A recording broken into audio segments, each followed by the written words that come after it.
আসসালামু আলাইকুম। আলহামদুলিল্লাহ আজকে অনেকদিন পর আবার আমি আমার ইনকিউবেটরে ফার্ম মুরগির ডিম বসিয়ে দিলাম।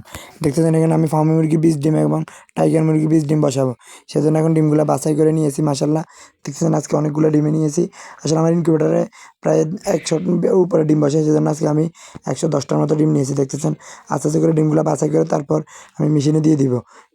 আমি উপরে ডিমের উপরে মার্কিং করে দিয়ে দিচ্ছি। আগে আমি টাইগার মুরগির ডিমগুলো বাছাই করে নিতেছি, এরপর আস্তে, আস্তে করে ফার্ম মুরগির ডিমগুলো নিব। আমি চেষ্টা করতেছি এখানে টাইগার মুরগি বেশি বসানোর জন্য, কারণ এগুলো সবগুলো আমার নিজেদের বাসার মুরগির ডিম।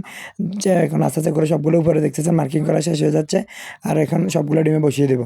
এতদিন আমি বসাতে পারি না, কারণ আমার ঘরে অনেক সমস্যা, জায়গা নাই। জায়গা বলতে আমাদের গরুর ঘরে কাজ চলতেছে, সেটা হয়তো আপনারা অনেকে জানেন। সেজন্য ঘরের মধ্যে জিনিসপত্রগুলো এলোমেলো হয়ে পড়ে আছে, সেজন্য এখন ডিম দিতেছি না। এখন মোটামুটি কাজ শেষ পর্যায়ে চলে এসেছে, সেজন্য আমি এখন ডিম বসিয়ে দিব। দেখতেছেন এখানে ডিমগুলো বসাচ্ছি। আসলে আমি এখন যে রুমে আমার পাখিগুলো রাখছি, মুরগিগুলো রাখছি, ওই রুমে আমি এখন আপাতত ডিমগুলো বসাতেছি।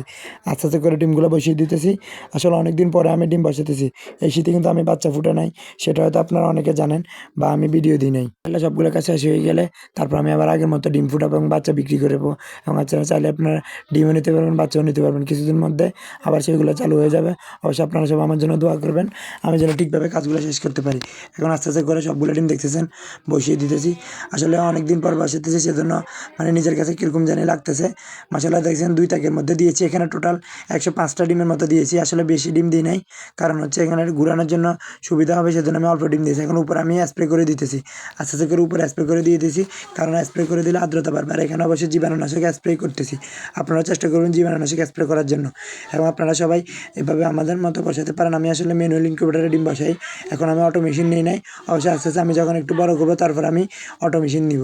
এখন আপনারা সবাই আমার এই সবগুলো ডিমের জন্য দোয়া করবেন, আল্লাহ যেন সবগুলো ডিম সুস্থভাবে ফুটে। কিন্তু অনেক কষ্ট করে বসাতে হয়েছে, কারণ এখন আমাদের ঘরের মধ্যে কিন্তু একেবারে জায়গা নাই। সেটা হয়তো আমি আগেও বলছি, এখন আপনাদেরকে আমি ভিডিওর মাধ্যমে দেখানোর চেষ্টা করব।